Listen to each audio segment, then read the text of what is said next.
I don't feel that I have a lot to say, actually. Yeah. You have the same problem as I do, but I still have to squeeze it out, So go ahead, squeeze it out. Mm,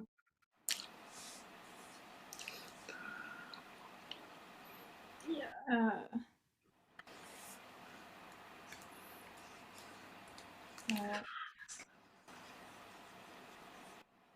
it's really hard to Yes. say anything. Kripa, Yes, is this your first retreat after the cessation started? yes. So can you explain how this retreat feels different compared to the others? Yeah, if you think of your working ground, you used to dig in that earth, soil to kind of work on it. It's just you still are used to dig, but there is nothing there. Mm. Dig on it, or it's like skating on ice. It's, it's you are it's like being on a different place.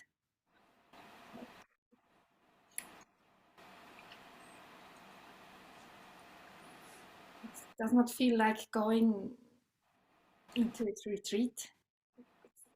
It's just that it's different than before. Hmm.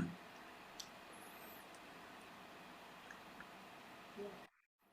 It's still difficult to describe because I don't have much experience, maybe. It gets easier when it's longer. But yeah.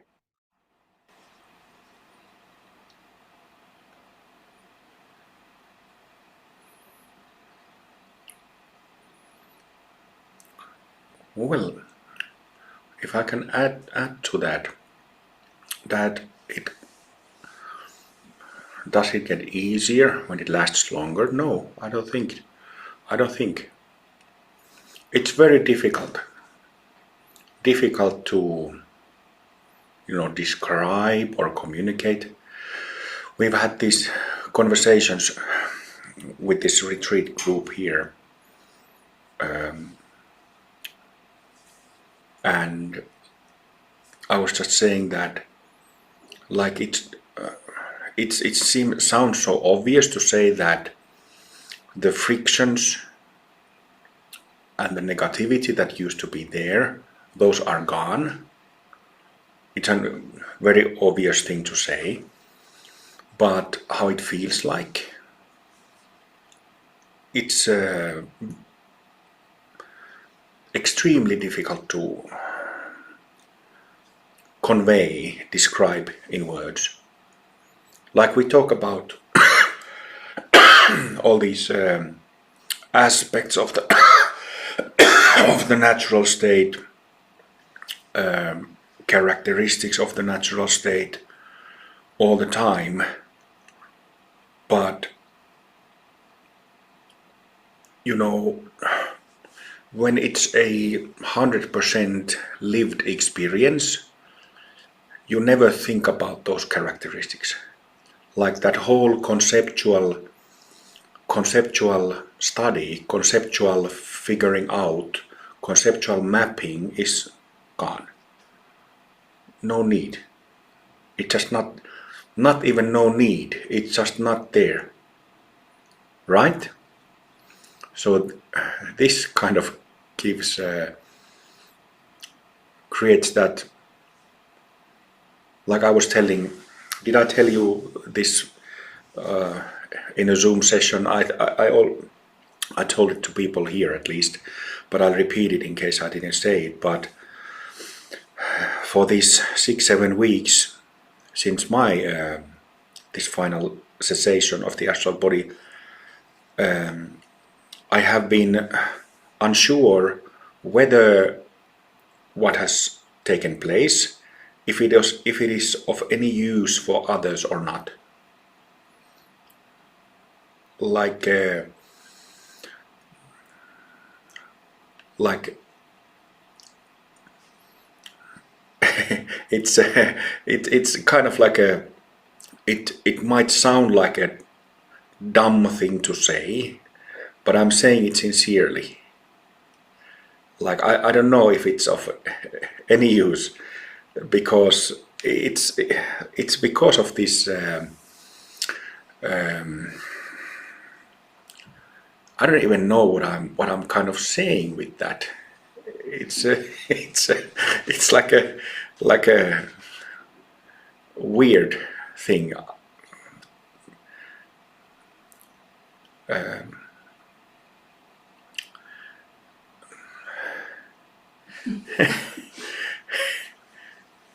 Can I ask something? Yes.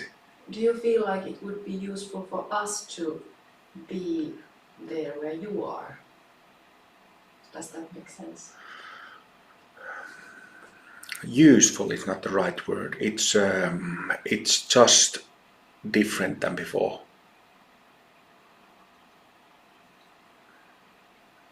Like it's not like it's better or worse. That the one is better and the other one is worse. It's not like that. It is not an enhancement, not an upgrade. It's just different. The way you're talking kind of reminds me of emptiness realization, because emptiness was relevant only when you were, as long as it was an antidote to selfing, like you needed Yes. this concept of emptiness. Yes. But then post-emptiness, you forget about it. Yes. And you don't even care what it is or how to describe it. Exactly. But this time it is, well, just like the Buddha. It's not actually Buddha's theory, it's much older than that, but Buddha spoke of the pancha klesha, 5 kleshas. And after emptiness, you get rid of the klesha of ignorance, selfing. But you still have lots of material, like lots of stuff that, how do you say, involuntarily puts you in, involuntarily reflects. You have some impulse from some person, somebody says something, and these kleshas that you have, even after emptiness, they kind of bounce out from those habits that I still carry. And same thing, like it's like a pinball machine, like inside the body, it's like a pinball machine. So when you have a reaction, that steel ball, that pinball, keeps bouncing, kind of bouncing back and forth in the system, because there are so many causes of reaction. So the pinball keeps bouncing back and forth just because there are these root causes that give rise to this endless chain of reaction. But after 5 kleshas are cleared out, traumas are reintegrated, integrated, there is no bouncing. I've been trying to watch I haven't finished it, but there's one very good interview of Lama Dan Brown, from, I think it was recorded like 2021 or 22, soon before he passed away, this Sacred Sundays interview on YouTube. And I was trying to listen to it because he's very educated in the Mahamudra system, and I was looking for a bit where if he kind of commented a little bit, because he often spoke of like a natural radiation of only positive qualities.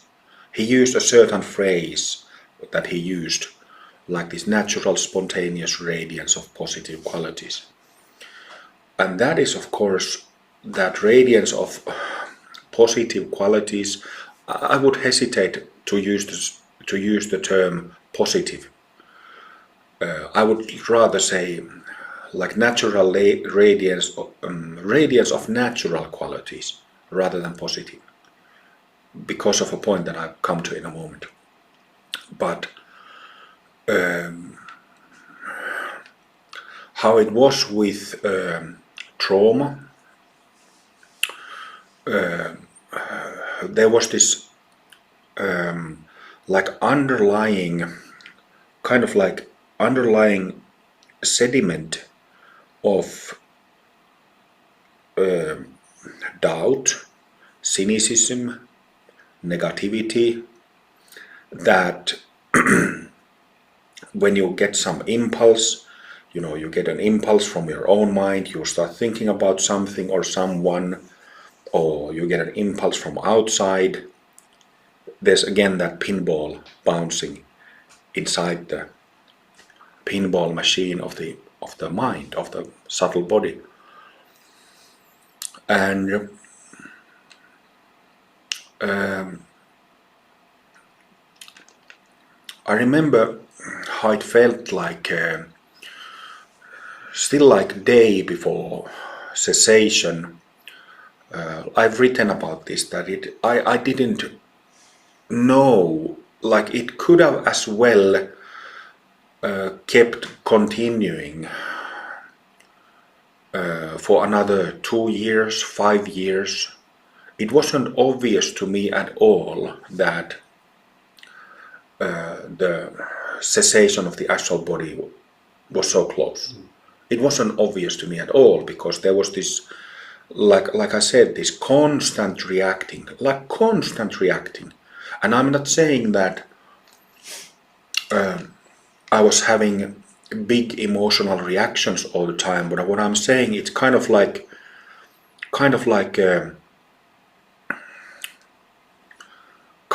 subtle fog instead of clear air. Like this subtle, sneaky ninja fog. Right? And that kept the samsara, the four kleshas in the astral body in motion all the time. But then when the cessation took place, like I have had many cessations during these 4.5 years when I've been actively working on this. I had many cessations, but the cessations were completely random. So they weren't they didn't seem to have like a cyclical rule, like always when you have experienced this dark night, and then the dark night starts clarifying, and then you get a moment of peace, then you get a cessation, and after cessation then things start leaning towards the dark night again. This cycle that existed on the Bhumi side of things didn't happen on the astral body side of things, and that was very unhelpful and disencouraging. I mean, because when it keeps, I think it might be because of the nature of complex trauma. Why? Because complex trauma is so deeply ingrained, deeply embedded in the psyche. It's actually the foundation of your psyche. My complex trauma started forming when I was 2 years old. So it was with me for 44 years. Since I was 2, when I was still peeing and pooping in my diapers, So I think it might be because it's so deeply embedded there. Why? it doesn't follow the rule of dark nights coming to clarity, cessation, and then again starting to approach a dark night. And that was made it very difficult, because you have a dark night, and then you have less dark night, and then you have dark night, and you have a bit less dark night, and that's the cycle. And that only got interrupted like a completely random fashion. And then what was different with Bhumi cessations compared to meridian cessations is the duration of the cessations. Like they didn't, as a rule, they didn't increase in duration. So no, consistency regarding that point. So I remember my longest cessation before the final one happened maybe in the summer of 2023, which is 2.5 years ago, and that lasted 2.5 days. And cessations before that lasted sometimes half an hour, sometimes hour, sometimes 2, and also cessations after that were short ones, half an hour, 20 minutes, hour, in a completely random manner. Like there might be 4 months of dark night, less dark night, dark night, less dark night, like 3, 4, 5 months of that without a breather. And then cessation happens and it lasts for bloody 20 minutes. And then it starts again. Dark night, less dark night, dark night. We can make a song out of that. Dark night, less dark night, dark night, less dark night.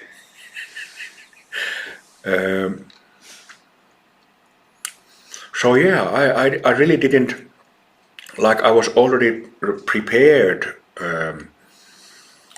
this year. Well, one thing that was, now in retrospect I can say that what was a sign of like a paradigm shift starting to take place, like on the Bhumi side of things, when the 11th opens, that's a paradigm shift, right?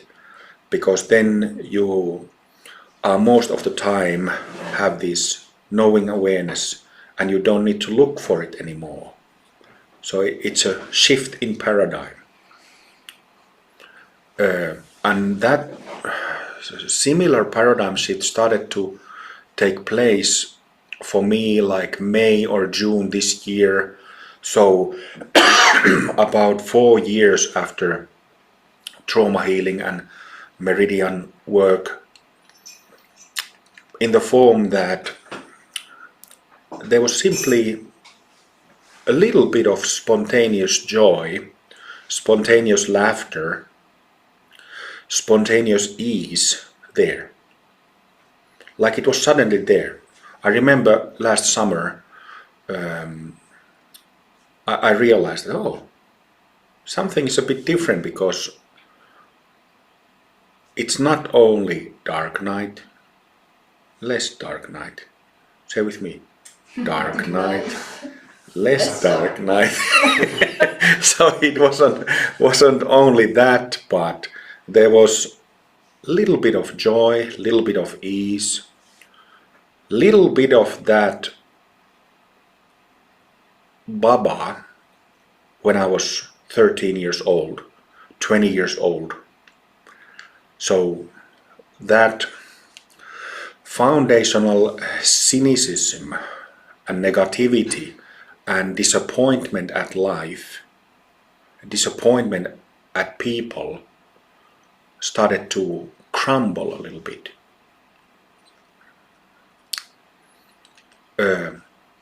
and I didn't realize it at the time, but now in retrospect I can say that that was like half a year ago, roughly. And now I realized that that was actually a very significant sign, although it seemed like it's just a little bit of joy, little bit of ease, little bit of bliss. But now in retrospect I realized that that was the moment when, figuratively saying, when the head of the dragon was starting to get cut off, cut out. Well, in Asian systems we love dragons, but I use that dragon analogy because in Western folklore we have this idea of warriors and dragons, and warriors kill dragons. In Asian system you make friends with it, right? Anyway, I hope you understand what I mean. But there weren't really any other signs of that cessation. Like I said, it could have lasted another year, 2 years, 5 years. I had no clue. And then in early November, now it's 29th and it was 11th of November. So it's been how many days? I can't compute at all, but it's been like 6-7 weeks. So then it suddenly, all of that collapsed. The pinball functioning collapsed.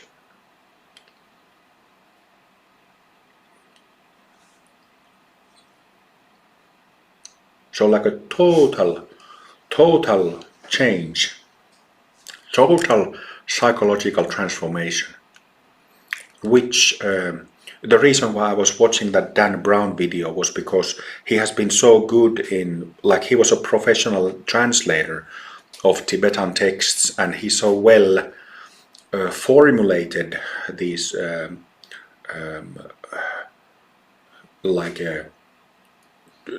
Tibetan and Sanskrit terms used in Dzogchen and Mahamudra traditions into English.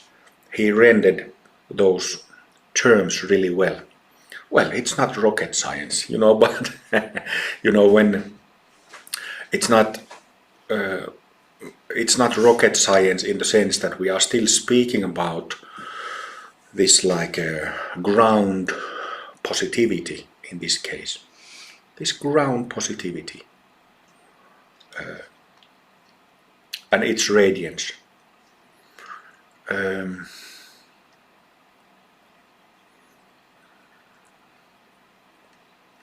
But like I said yesterday, there is so much debate, so many scriptures speak about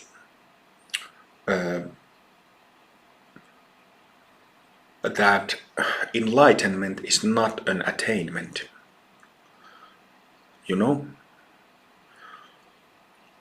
and if you say you're enlightened, you're not.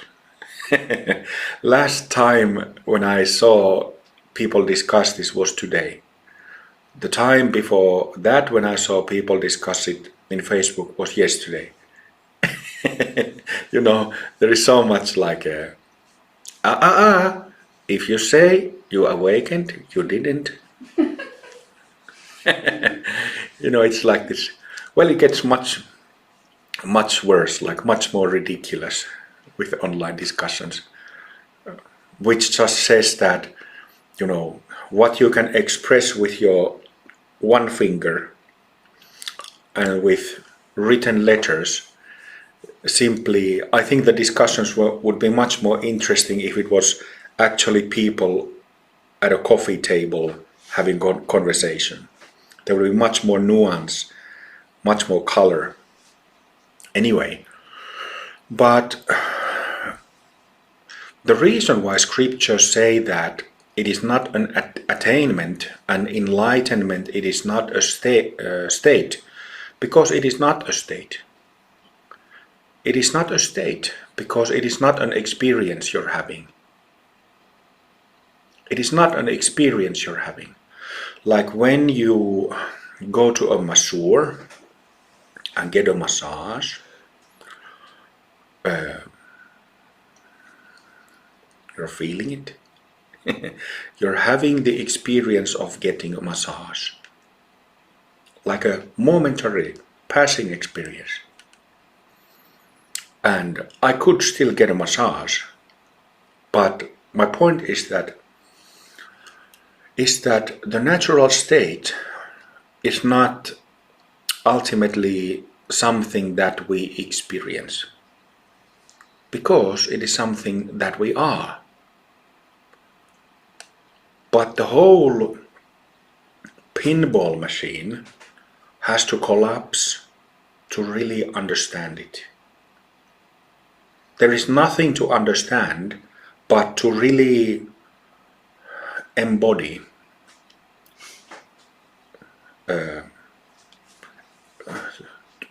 the whole thing has to collapse so that we really know ourselves, that we really know the so-called natural state.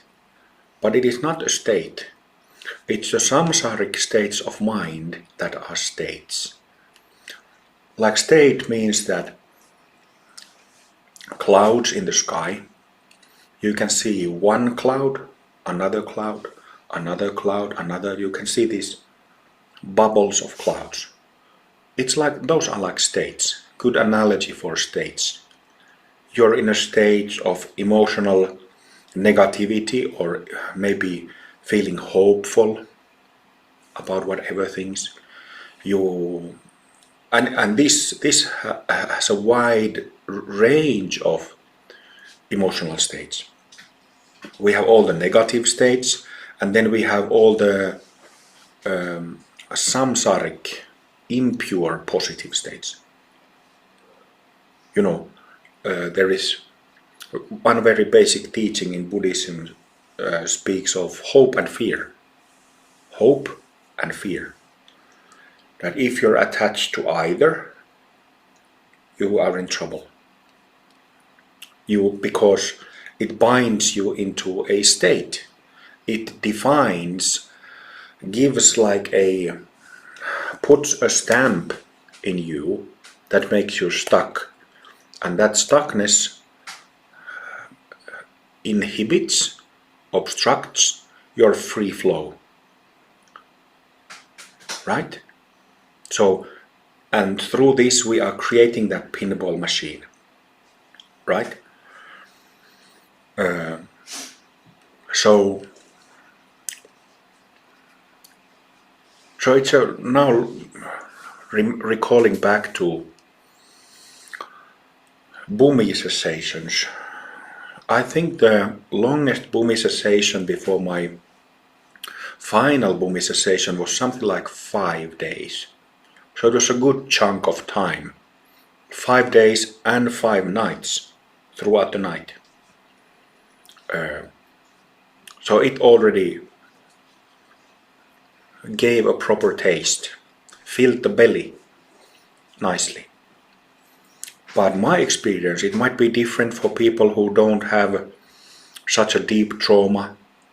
It might be different to people who have worse trauma than I had.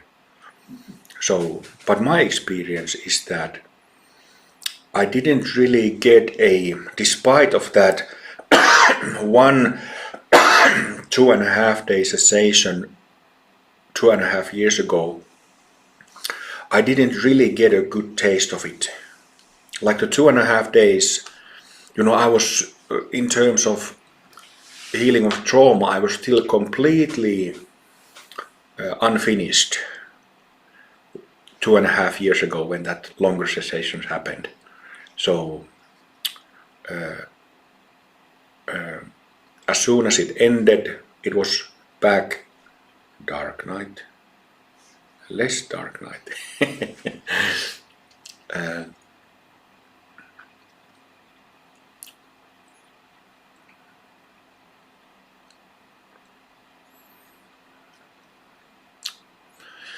So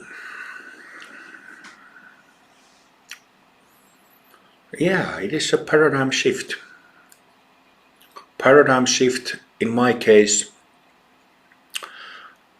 46 and a half years of solid samsaric living. Well, not that solid, very weak actually, in a really bad shape, in a hurtful state, victimizing myself. Do you say that, victimizing myself? Yeah. So, of course, when all that has been going on for almost 5 decades, when it collapses and doesn't come back, it is a paradigm shift, a big shift. But does it feel now like I would have become enlightened, I would have achieved something, I would have attained something? Absolutely no, it doesn't. And this is, of course, what the scriptures say, It is not something you can achieve because there is no sense of achiever who has reached some state. That's why they say it. There's no sense of achiever. You cannot achieve what you already are. You can only uncover it. You can only remove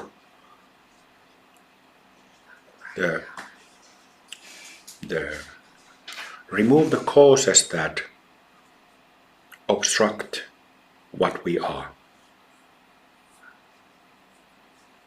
But as a phenomena, it is called enlightenment. It is called awakening. Awakening or enlightenment occurs. It happens to people. Enlightenment isn't some like I haven't changed my mind about the fact that I could never say that there is no such thing as enlightenment.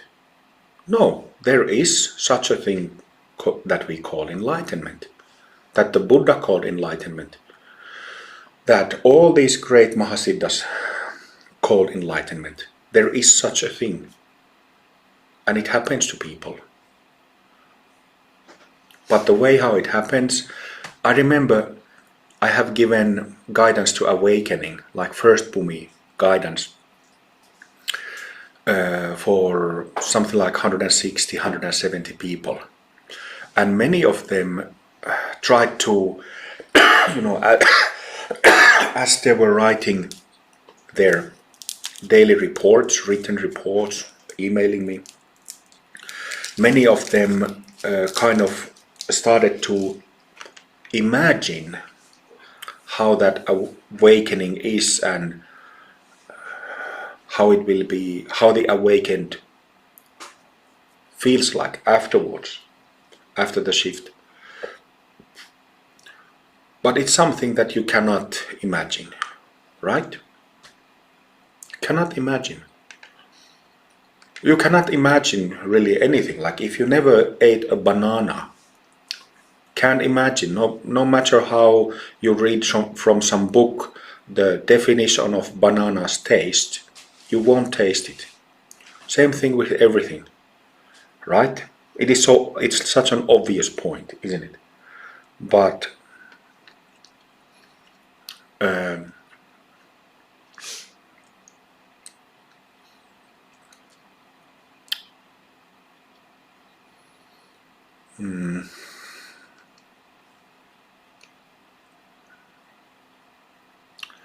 yeah, so when the 5 kleshas, including trauma, when it finally collapses, the experience afterwards is not what I could have imagined. It's what is not what anybody could imagine.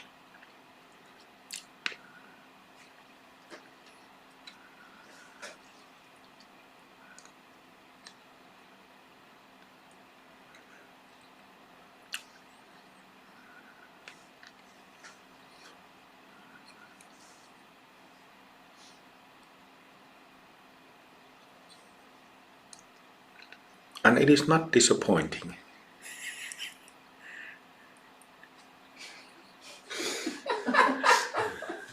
I don't want to say that. I don't want to say that. Okay, now you can see heavens and pure lands. There are trumpets. There are angels. I can read your thoughts. I'm not gonna say anything like that. Like that shit has been said so many, like 1 times too many, right? In both all Buddhists, Hindus, most of them they sugarcoat everything. That's why I said that. But it's not disappointing. Understand? Like I couldn't say like, oh, there is now kindness, love, spontaneous compassion. Oh, it's radiating. Like, can't imagine you samsaric folk. You couldn't imagine. I would never say it. Such a dumb, stupid thing. That's why I just said that. But it's not disappointing. Get it? So,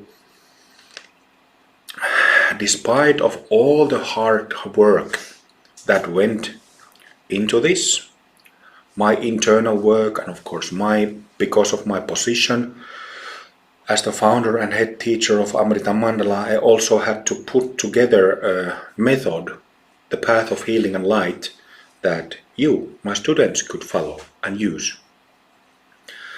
So it was like it always has been, like a double task at the same time. But as hard as one thing I have to say, I've kept a private diary. We have a private Facebook group for my ordained students and friends who are like I hope will ordain someday.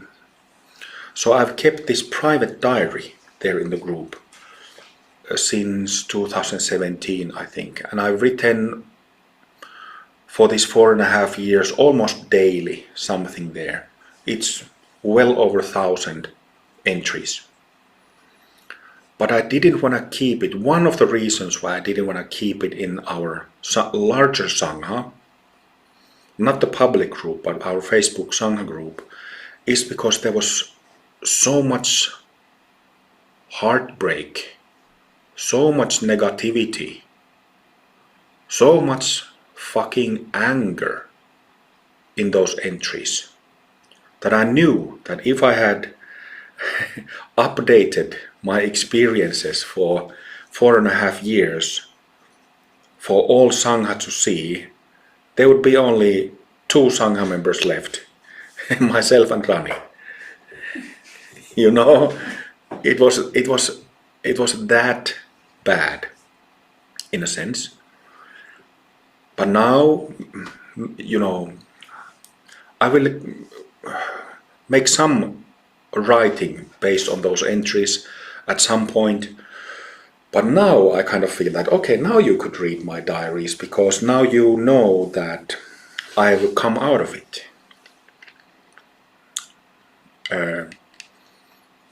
So it was extremely hard, very, very difficult, where one of the main difficulties was to get access to those so deeply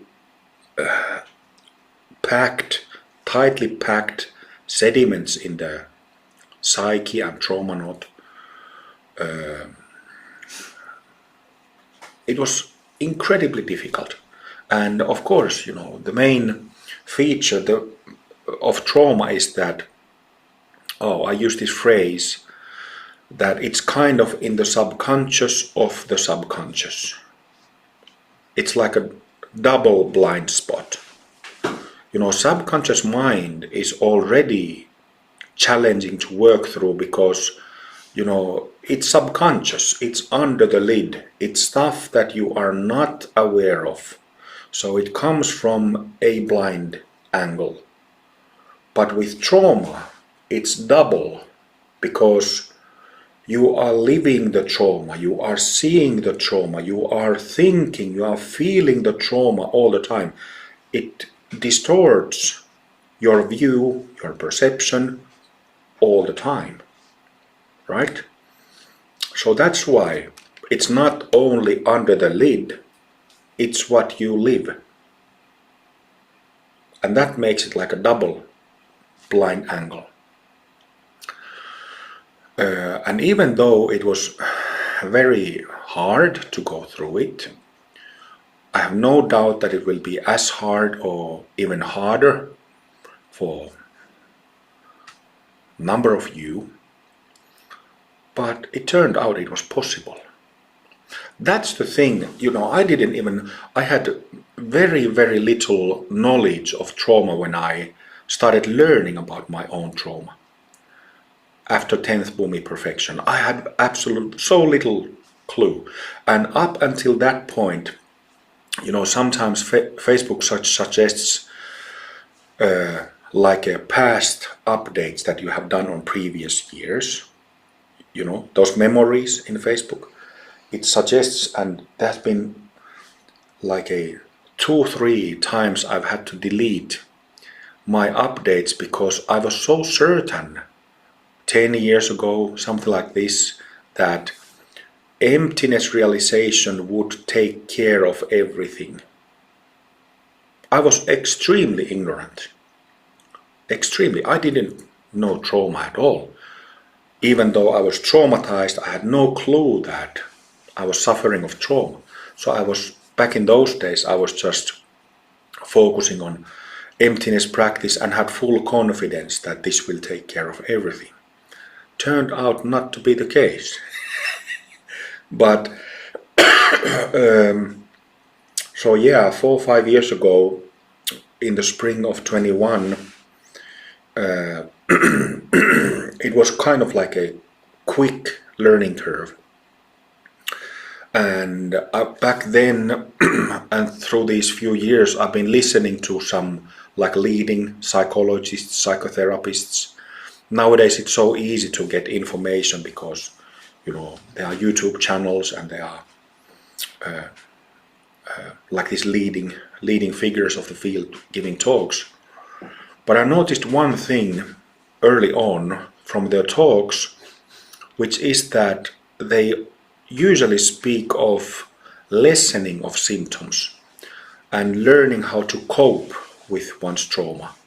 That will enable you to have more or less normal life. They never spoke of full healing of trauma. So 4 or 5 years ago, I didn't know if it was possible, but my basic logic said that if you have we have flowers there on the altar. If you have flowers or a plant, and this, let's think that you have a bouquet of flowers, and there's a better analogy. Think of a plant that has the common root. The stem of the plant, it gives like number of branches grow out from it. Okay? And what happens with complex trauma is that it is exactly like that. You have the meridian system, but now think that one of those stems growing out from the common root is dried out, dead. All the other stems are still alive, but there's some parts that are dead or almost dead. There are no ravintoaine. no nutrition flowing. What was it? Nutrients. Nutrients. No nutrients flowing through it, no liquids, close to no heartbeat. And that's exactly the case with traumanauts. And that creates the burning sensation of traumanauts because it's not flowing through properly. It just creates this uncomfortable sensation and heat all the time. So my basic logic said that I am still alive. I am not dead. So it should be possible to resuscitate those dead stems, those parts. But I didn't know if it was possible. You know, one of the problems that I had through these problems was that my gurus didn't know either. They had no first-hand experience of complex trauma. There is a story of Babaji. I have actually never asked if that story, if it is like his actual biography or if somebody made it up, but there is a story of him being a 5-year-old boy living with his parents in southern India, and then he was kidnapped, and then he was like a house slave, well-kept house slave, but still a slave, up until he was 12 years old when a merchant freed him. So I never asked if this story is true, but somebody getting kidnapped at 5, being a house slave for 7 years in India in almost 2000 years ago, that would traumatize somebody. You know, at 5 being taken from your parents and so on. And suddenly you're just a house slave. You're a slave. You're emotionally you're nobody. You're just a working man, but in the body and mind of a child. So anyway, I'm sure that Babaji would have developed complex trauma had he not had the karmic connections and readiness, merit to meet his gurus, Bogarnath and Agastya, at 12. And then at 16, according to the story, he attained Trikaya, the body of light. But he was 16. That trauma didn't develop until he was 25, 35, 45, 55. It never crystallized, it never hardened, it never killed the tissues, the meridians. It never made the stem dead. And that experience none of my gurus had. They openly told me, you know, we don't know how to deal with this. I remember one practice session back in 22, I think, early 22. I was meditating and practicing Guru Yoga with Agastya, and you know, I'm not a very visual person, so it's usually just sensation for me. But this time Agastya flew in front of me, this size Agastya, this sturdy, heavy built, broad shoulders, big muscles, big belly, beard. And he floated inside my body and watched around like this. You know, kind of like when your father or father-in-law comes into your new apartment or new house and start looking. Is it any good? You know, evaluating. So Agastya was looking at my subtle body, and then he was looking at the, you know, I've had migraines since 2011, and he was looking at those channels that came from the trauma knot at the tip of my tailbone, up my spine, up the back and up the front in my chest, to my heart, to my throat, to my face. And he was looking not at the trauma knot, but he was looking those broken channels in the spine and in the front of the chest. And he said, oh, infected channels. He used the term infected channels. And then I asked him that, what about that? I was pointing at the trauma knot at the tailbone, and he just looked at it and said, I don't know what that is. Like he actually didn't say anything. When I was asking him, he just said that, I don't know. Like he gestured, I don't know what that is. And at first I thought that, after that session, I thought that he was playing tricks with me. Like that he knew, but for one reason or the other he didn't tell me. But then the same thing happened with Amma in meditation.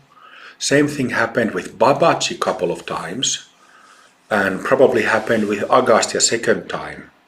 So one after the other, these different masters came to me to check how do you deal with that, because they didn't know, and I didn't know either.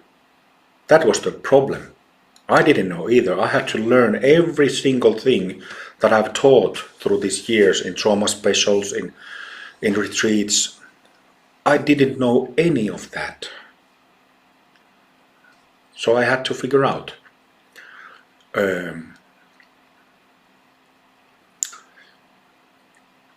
And again, that cycle, dark night, less dark night, dark night, less dark night. It lasted for a good 3.5 years, something like that. So it's 4.5 years, like 3.5, 4 years of that.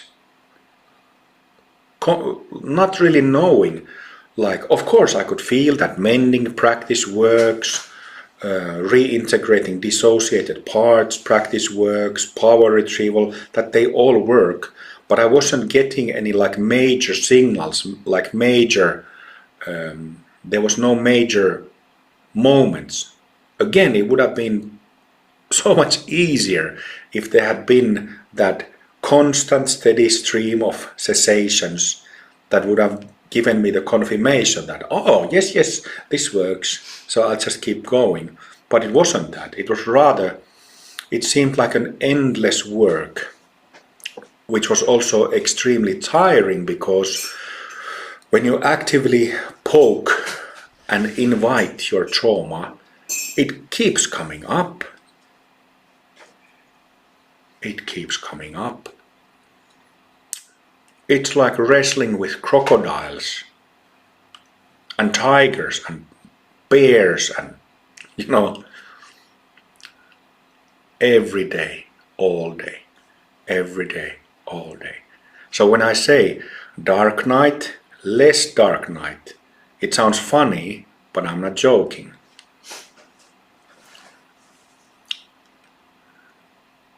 It's not dark night and then clear peace. Dark night and then clear peace. No, wasn't.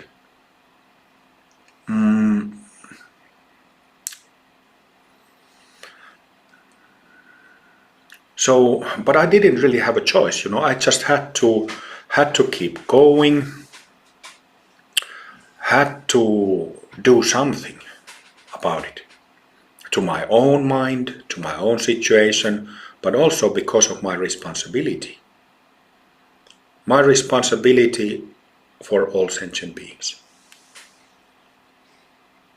As a practicing bodhisattva, I had to do something.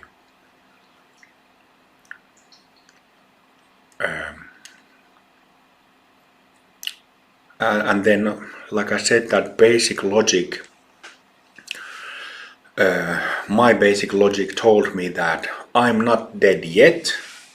So even if part of the stem, part of the meridian system is close to being dead, what options do I have? I just have to try to resuscitate, bring it back to life, and while doing it, remove the stuff that creates that condition. So, listening to psychologists and psychotherapists was helpful in a way, but based on their work, I didn't know if it was possible to heal trauma or not. And healing of trauma, of course, is something that is not known and not discussed in traditional yoga dharma. It's not discussed there. It's not part of the teachings, and the reason for that is because I think complex trauma has always existed, but nowadays it's far, far more common than it ever was. And again, Babaji, for example, would have had, I think, complex trauma, but he was so young that he already dealt with all his stuff before it really blossomed into new kinds of hell realms, new kinds of like a total meaninglessness of life, total purposelessness. It just never got to that point. Same with Amma, she herself has said that Amma became Amma at 14 or 15 years old. So she became a Mahasiddha at 14, 15. I think she was born with 7 bhumis open, and if you're born 7 bhumis open and you remember all the practices from your past lives, you remember mantras and you remember deities and you know how to do it, it's easy to bridge the gap. But that kind of decision also creates a gap, can create a gap between the teacher and a master and his or her followers and students. This is a problem that I have had so many times. For example, although I respect Yogananda, Paramahamsa Yogananda, I could never relate to him. Never. He was born into a wealthy home with both mother and father. His father was a Brahmin, from a priest class in the Hindu caste system. Wealthy family. I don't think anybody ever told Yogananda to fuck off. I don't think he ever really had a traumatizing event in his life. Everybody was always nice. Like, this is over 100 years ago in India. Everybody knows their place. So Yogananda, since he was baptized when he was born by Lahiri Mahashaya, Babaji's student, and then he started learning the traditional practices when he was 2-3 years old.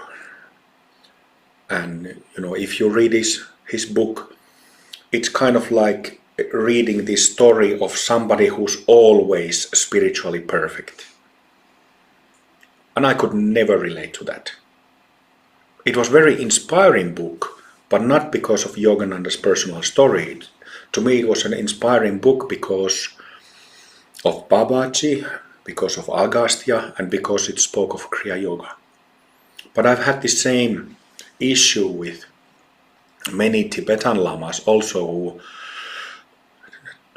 took rebirths in wealthy homes and never really experienced any sort of hardship in their lives, apart from being kicked out of Tibet.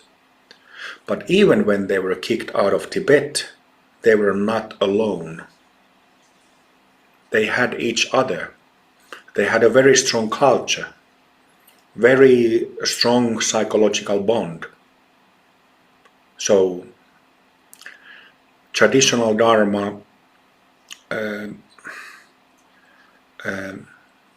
in that scene, in that field, there is no understanding of trauma and traumatization, how it affects the human mind. And it is simply the case that, like, imagine this in Amrita Mandala. Imagine if we had practices for emptiness, but we didn't have any of the specific practices and instructions for healing of trauma. No mending, no reverse suppression, just shamatha meditation and loving kindness meditation. And Guru Yoga, of course. It would take decades. It would take decades with that formula.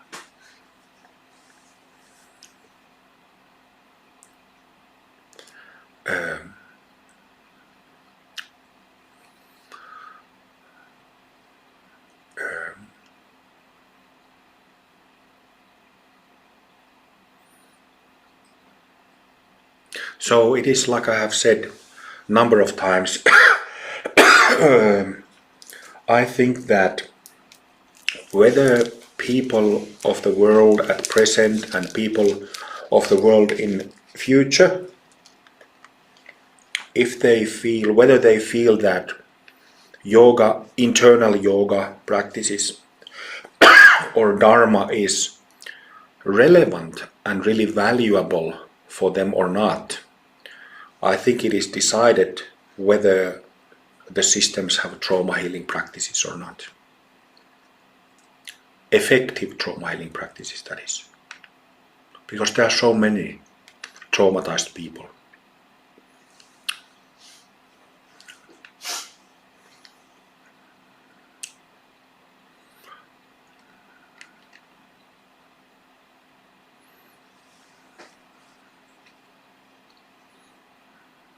Yeah. With your shift about half a year ago, do you think it is something that everyone who's going through the meridian purification would also have? Or do you think it could happen at any point in time, or maybe not at all until the final cessation? Well, logically thinking, I think there should be that, like I said, that it was like a beginning signs of a paradigm shift. Yeah, I think so. I assume so. I don't know at this point, but I assume so.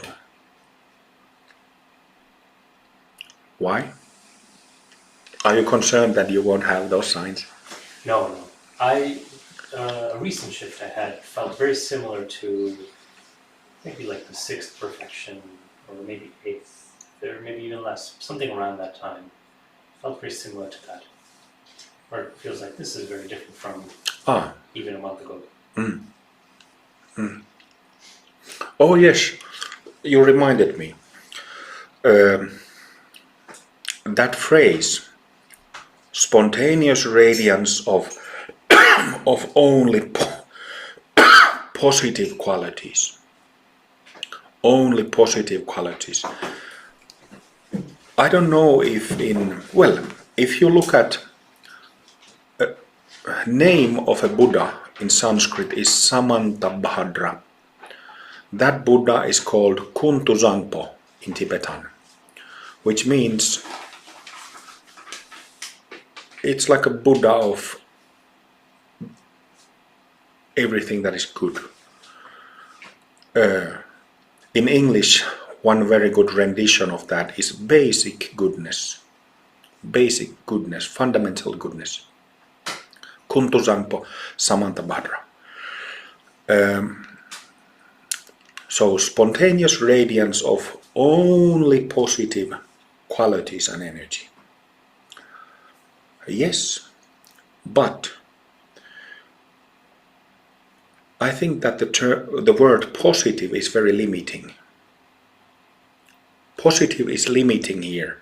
It's I think that very word is something how the stereotypical image of a saint or a Buddha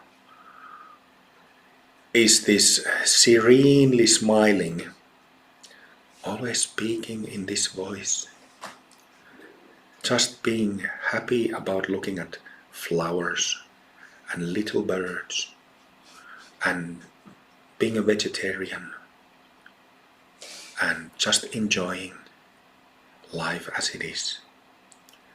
Only positive, never anything controversial, never a word of criticism, just nice. Right? This is spirituality, this is Buddhism, this is awakening and enlightenment in the minds of many. Only positive qualities, never anything critical, never challenging, never. Do you understand? But it is not like that, obviously. That is not a human experience. That, when somebody becomes a Buddha, you don't stop being a human being with the whole range of normal human emotions. Normal human emotions. There is this quote by Sahaja Yogini Chinta that I've quoted a number of times over the last few years. I remember the first time I saw it, can't remember when, I felt like, oh, that's it. If one of you can link that to the chat window, that would be helpful. But Sahaja Yogini Chinta was this Kashmiri lady Mahasiddha, and there is nothing is known of her, but there are a couple of quotes from her, and she put it far more better than a whole army of other Mahasiddhas, because she wasn't talking only about positive qualities. I see that Mike is getting that quote, so we can read it in a moment. But the whole range of human emotions, none of them go away. Anger doesn't go away. Feeling frustrated doesn't go away.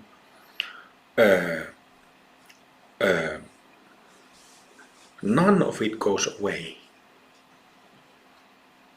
So we don't somehow become emotionally lobotomized when we purify the subtle bodies. And this point is far too little discussed, but it is constantly, in a sense, discussed in Great Perfection teachings, Dzogchen teachings. The basic view of Dzogchen teachings is that everything in your mind, any thought, any emotion, any reaction is perfect as it is.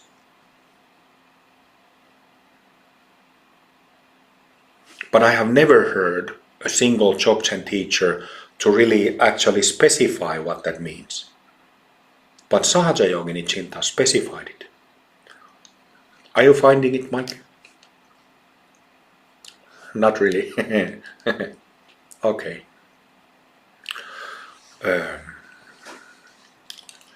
So, from my own experience, I can say that the past 6-7 weeks, there have been instances when I've been very angry. Is it infuriated? Furious about some stuff that happened. Frustrated. and so on and so on. The exact same emotions that I have had before, but it is still different. There is the quote. Just a moment. So this is Sahaja Yogini Chinta's quote. Activities that are graceful, heroic, terrifying, compassionate, furious, arrogant, possessive, and envious, all without exception, are perfect forms of pure self-illuminated wisdom.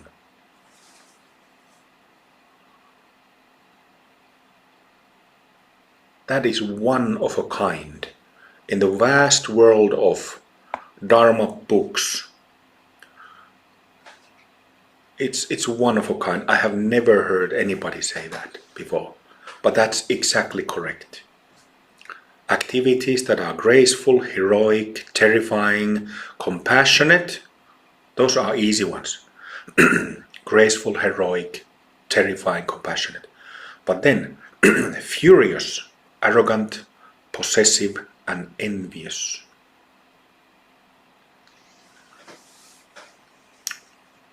So, in Dzogchen teachings, they say it all the time that in any way the mind works, it's already perfect.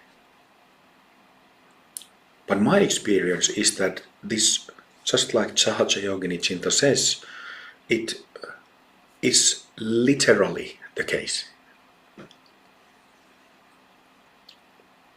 Literally. So if we have that stereotypical idea that saints are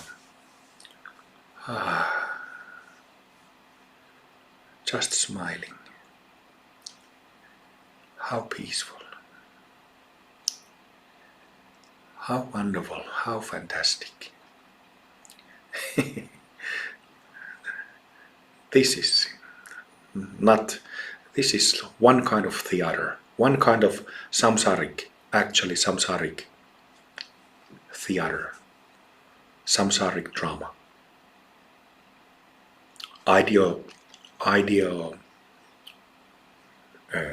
What's the word? Idealizing. Would you give an example how, for example, anger feels different now? The experience of anger, or being furious, there is no conflict in it. There is no part of me that says that this feels off, I shouldn't be feeling this, I shouldn't be expressing this, or there is no feeling that this feels negative. And that's why, because there is no feeling that this is negative, there is also no feeling in a peaceful state of mind that this would be positive. That's why I said that rather than saying spontaneous radiance of only positive qualities, I said that spontaneous radiance of only natural qualities. That makes more sense to me. Because in the minds of people, positive, we associate the term positive with, a dream world.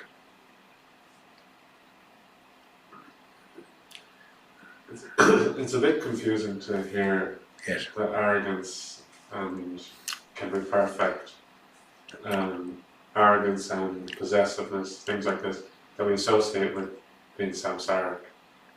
So, but then we are saying that there is samsara, but then these samsaric expressions are, it's, as a samsaric being who's not finished, it's confusing how to think about myself if I catch myself being arrogant or possessive or greedy or something like this, or jealous. Should I still see it as samsaric behavior, or should I see it as perfect? I think that's what it's completely. One thing that I learned in my trauma healing was that there was so much pushed down anger, pushed down anxiety, pushed down jealousy that I had been pushing down for years and years. Something that I've learned is that when I invited all that stuff to come up, and then, you know, you remember many of those situations and incidents, meetings with people where those emotions have come up, but then I've pushed them down.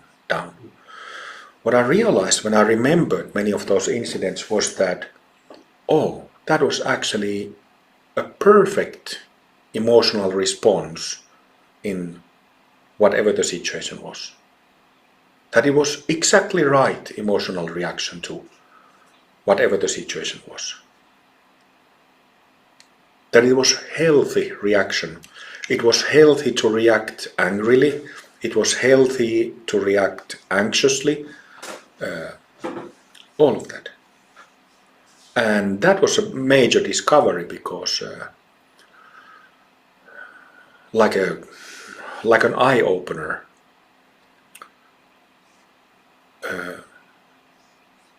That there is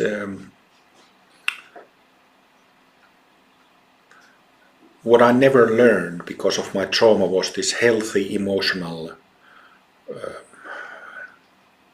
expression. I never learned to express my emotions. So that was an eye-opener.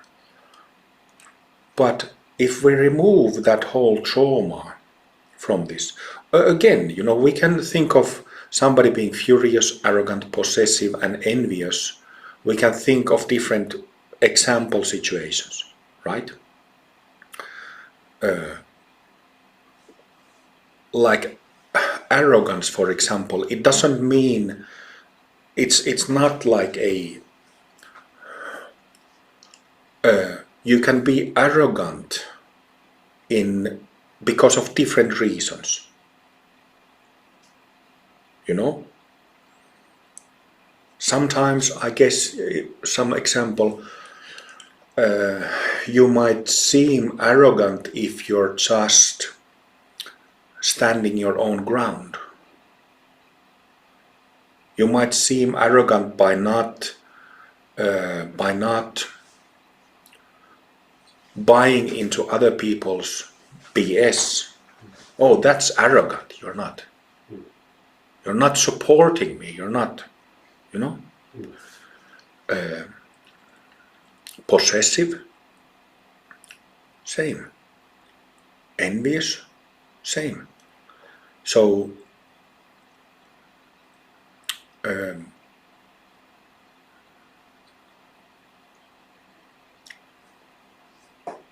so there is more to such reactions than, I don't know if we could say that, like the understanding of emotional expression in Dharma is not that advanced. Like if you immediately rub off anger, always bad, anxiety, always bad.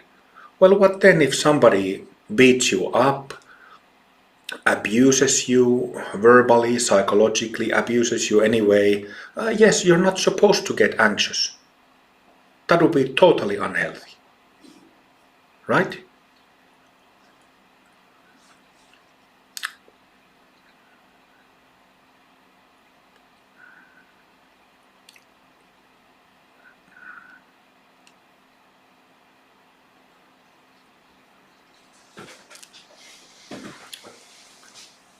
Where did I start? I completely forgot.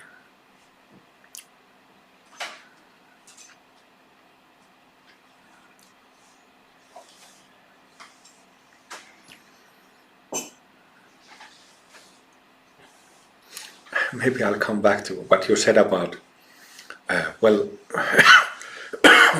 what is samsara and what is nirvana then? And I said earlier that Well, it's not disappointing. So what I can say from based on my experience the last month and a half is that all these emotions still happen, you react like you normally would, but internally it's different. There is no that pinball, there is no underlying sediment of cynicism and negativity that I used to have. That's not there. But you still react. You still meet people, talk with people. Here we mingle with we look at the 10 little birds and the mouse, not having much of a social life here.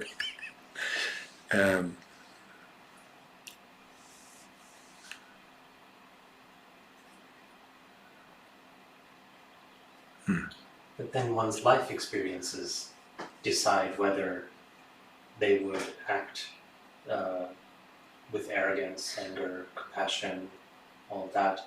But their life experiences are not meddled with confusion or trauma. Yes. Okay. Yes. Yes. Not meddled with selfishness. Oh, that's a very, very important point.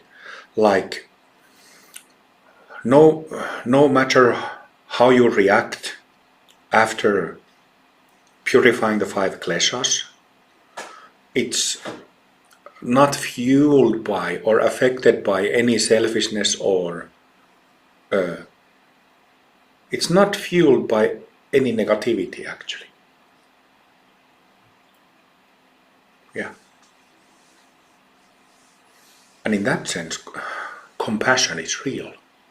Like Buddha nature is real.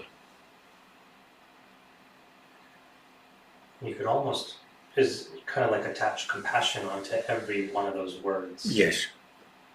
Selfish compassion. Yes. Envious compassion. Yeah.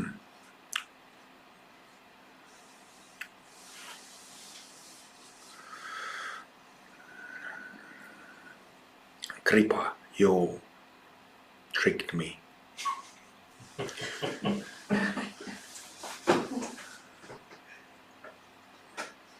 Did you record this? I think I did. Okay. Yes. So Kripa, do you have anything to say? And don't do it again. Yeah, what I wanted to add is if you say there is no pain, for me, that is the obvious thing that I don't feel there is a kind of a hook that is away when this emotion comes. There is kind of very painful. It reminded me when Helena made this movement with her hands describing how the migraine got triggered. That is a hook that is painful, that is falling away from all these emotions. Yeah, there's a kind of an attachment to these traumatic experiences or traumatic feelings. There is an attachment that falls away. So everything is there, the same, the emotions, but there is no this painful. Yeah, for me, a very good analogy is that there was a kind of a buzzing background noise that just fell away. It's like you were living close to a busy street and there's suddenly there is no traffic anymore.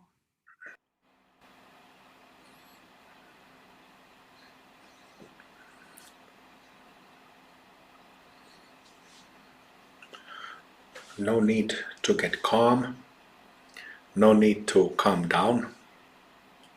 No need to clarify. No need to soften. No need to ground oneself.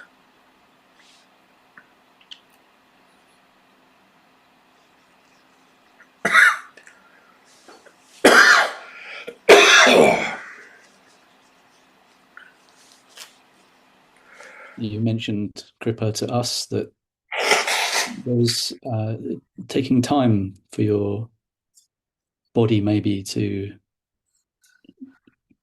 sort of rest into this new way of being, and there's a sense of relief.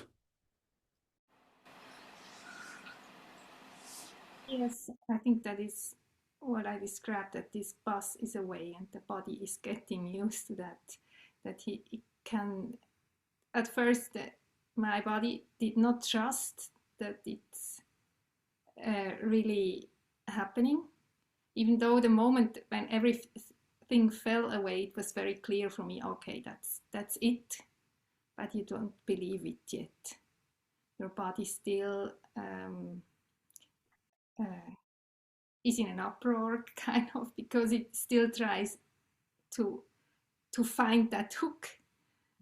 Even there is something that maybe used to make me sad, and there is this contraction in my heart still, but there is somehow, as I was describing, it's like walking on ice. It doesn't can't get hold, and then there is a release that the body does. And I think that's like if you throw a stone into the water, it's like getting into the body more and more. That this pain is not coming back, and then you start to relax. At first, you think, "Oh, what's different?" And my nervous system, I could hardly sleep anymore. There was so much fear also. That's also now this is releasing because it's not happening anymore, and I think the release is still going because it really does not come back.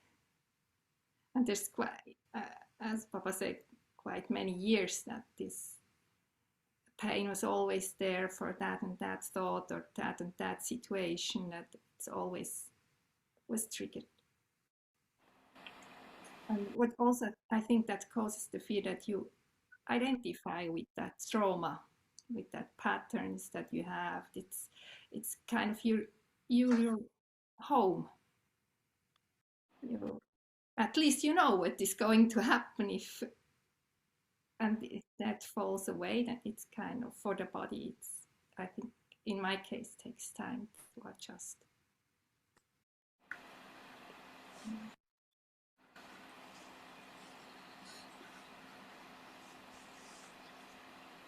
And was there a period like Bubba that happened to Bubba where there was a paradigm shift a while before that you noticed, or was it all of a sudden for you?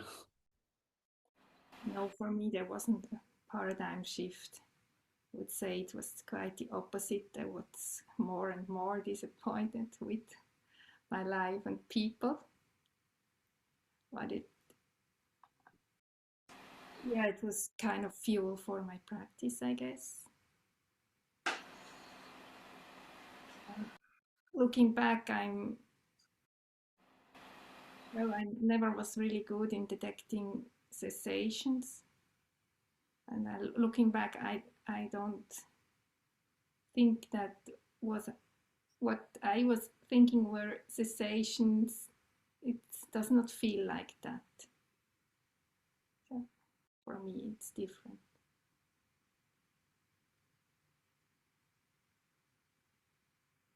Yeah, it's difficult to say. So was life feeling quite intense for you at the time? You mean 3 weeks ago? Or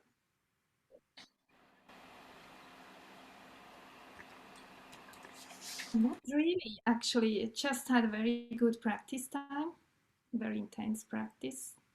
I had that operation and I had a week of rest that I used for practice. And I did a lot of physical practice.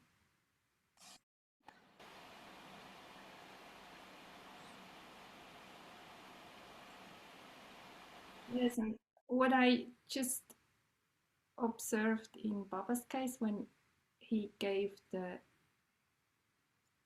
Amrita Buddha empowerment, then I kind of got the feeling that this is a turning point for Baba, because I could not kind of imagine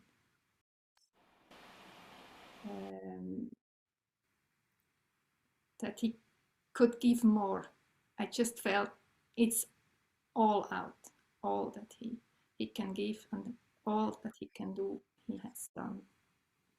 And I think I kind of felt that point, and when I look back now, I also think that there was just this feeling, yeah, that's all I can give. I have given now my all. But I could not, maybe I had that before, I didn't realize, but this time it's what I remember.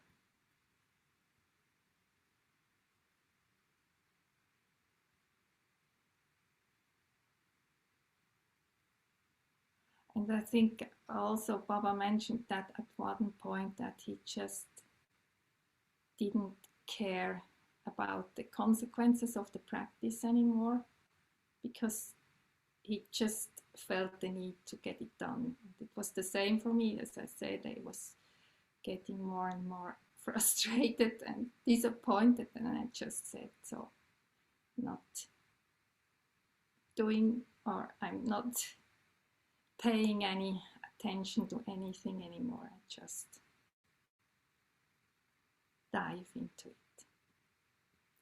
And yeah, it's also a good picture that I had, that you were kind of, there is a anchor holding you beneath water, and you're, or just a big weight, and you kind of, with the guru's help, you get up to the surface, you can take some air, and then you dive down, and then you try with your knife, you try to cut loose that weight. And the longer you stay beneath water, the deeper it pulls you down.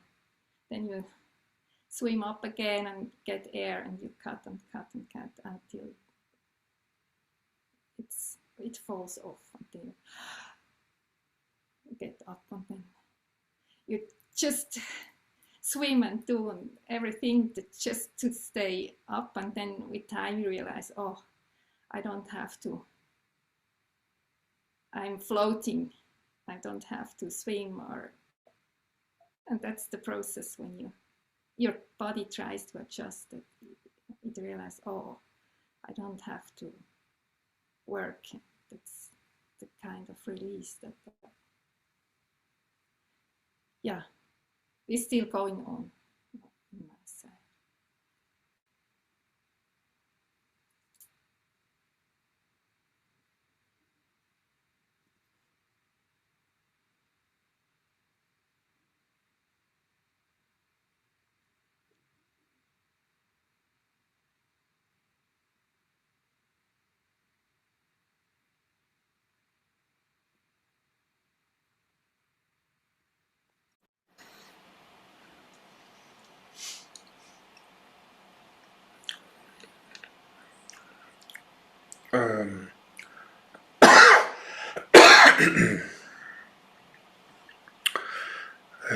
It's now 4:45. Let's take a break for 30 minutes until 4:15, and then do some practice then. Okay? See you in 30.